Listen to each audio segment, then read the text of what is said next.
because we can have technology do a lot of that grind work and we can fact check it. And then what's really exciting, in my opinion, is at some point you can then scale that type of advice to people who are not receiving it currently, which we talk about a lot, that the literacy within the United States when it comes to financials and financial information is low. But then that means we can now start becoming educators and prompting that and getting people into good, healthy ways that previously within our space didn't have access to it, because unfortunately it benefited the wealthy. But everybody should have financial literacy. It is a power, and that empowerment can lead to more economic growth. And that, to me, is why I'm excited about technology and how it could be used. Welcome to Critical Thinking Required, hosted by LBW. This podcast is intended for free thinkers, entrepreneurs, and knowledge seekers. Join us as we discuss relevant financial topics, explore with guests their financial journeys, and engage with experts in industries such as space, media and entertainment, real estate, and many more. Buckle up and enjoy the ride. Welcome to Critical Thinking Required. You're with your host, myself, Tim Bickmore, and I got my partner in crime here, Gary Grosskopf. But today what we want to talk about is ChatGPT and Google Bard and how it's going to potentially change the financial planning industry and what are the implications. This is part 2 of the episode. So the next topic on our list here, ChatGPT and both Google Bard wanted to have us discuss potential concerns and limitations of using ChatGPT in financial planning. I think we did hit a couple of them before. We did. So what was interesting about this one too, Garrett, is that ChatGPT did not provide examples, but Google Bard did, which is interesting. So I think we've hit some of these, but we can run through them. I'd love to see if you have any opinions, like make mistakes that could lead to financial losses. That is a good one. And I think Ying kind of brought up a subject to us before is hallucinations could bring up, you could say, hey, Bard, is right now a good time to exit the market?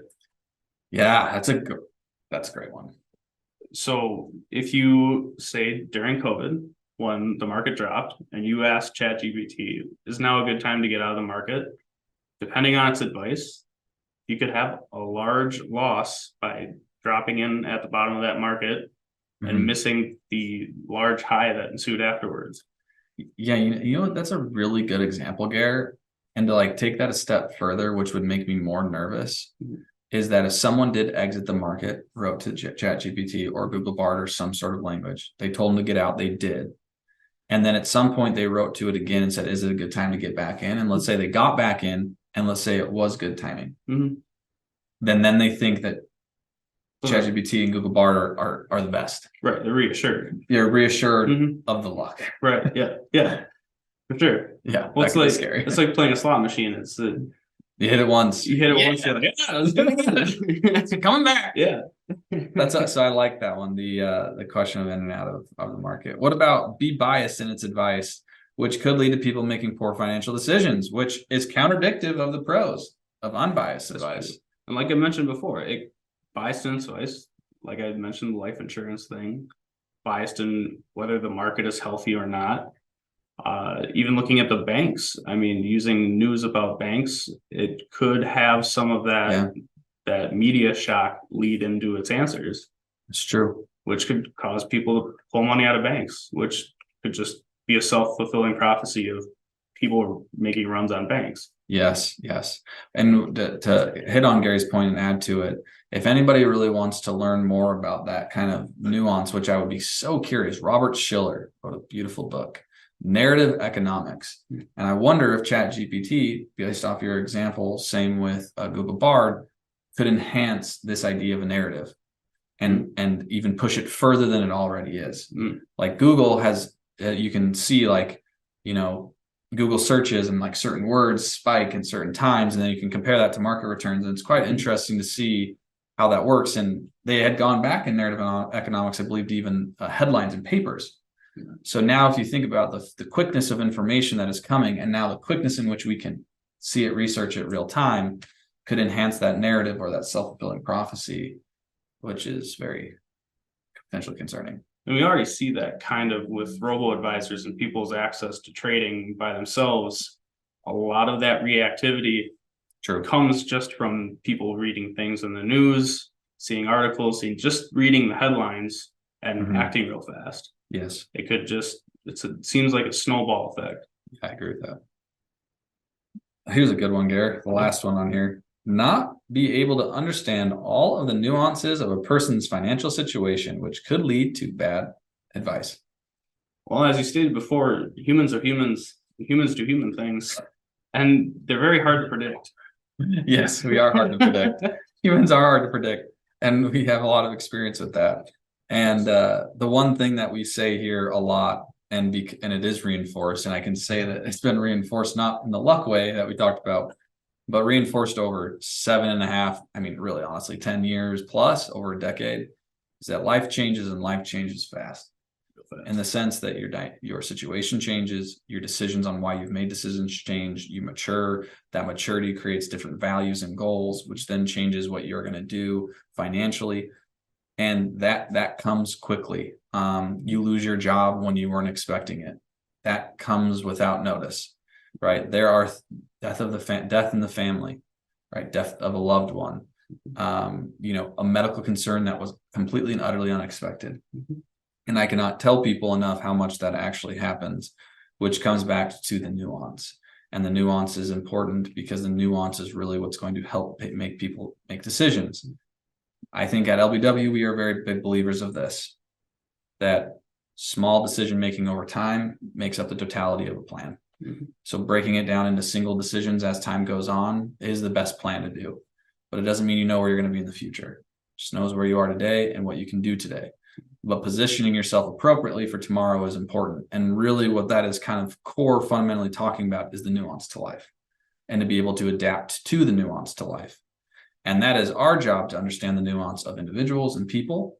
But that does not mean we can't have this type of technology make it better, more accurate, and speed up what we're doing. 100% behind that. But for people in general to go and ask questions,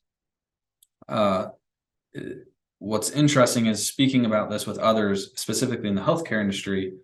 I was saying this kind of makes me nervous for our industry a little bit, right? Like some of this stuff can be really cool, right? If we aren't a part of it or can't get ahead of it. And the answer that I got back from that is the person said, Tim, I agree with you. It is nervous. He's like, but I also disagree with you because we've experienced this in healthcare. And what is the biggest thing that we've learned? It's like, what? He said, it is all about the question which you ask. And people don't ask the right questions, which means you need somebody to ask the right question to that data. So Gary and I and the team were talking about earlier about where information has gone from, going from the library and looking up, right, how to find information, to today we're asking essentially the world's knowledge questions now and getting responses. Now it's time to find out the nuance and understand the details to make sure that the information you're receiving is actually accurate and applies to your situation. So you could start asking it questions, and those may not be the answers that you really want or the answers you're seeking, or they could be incorrect. But how do you not know that? Or how do you know that without doing a lot of work on it? Like I could go and chat GPT about a car, and use Gary as an example. Hey, something's wrong with my car. Tell me a bunch of things. Be like, great. I have no idea if any of this is right. Right. And Gary be like, this is dumb. And here's why, because I fixed 1,000 cars and I know exactly what it is. Oh, by the way, Tim, you have a rock in your, AC tube, and that's why it's leaking. Okay. ChatGPT told me my car was completely broken and I needed to, rip it out and fix it. Right. Like that's the power of knowing what to ask, how to ask, and diagnosing appropriately. But that doesn't mean you can't speed up the diagnosis process.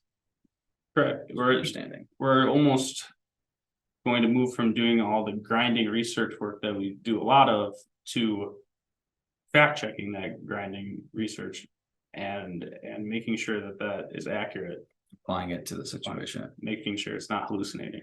Yes. Is this hallucinating?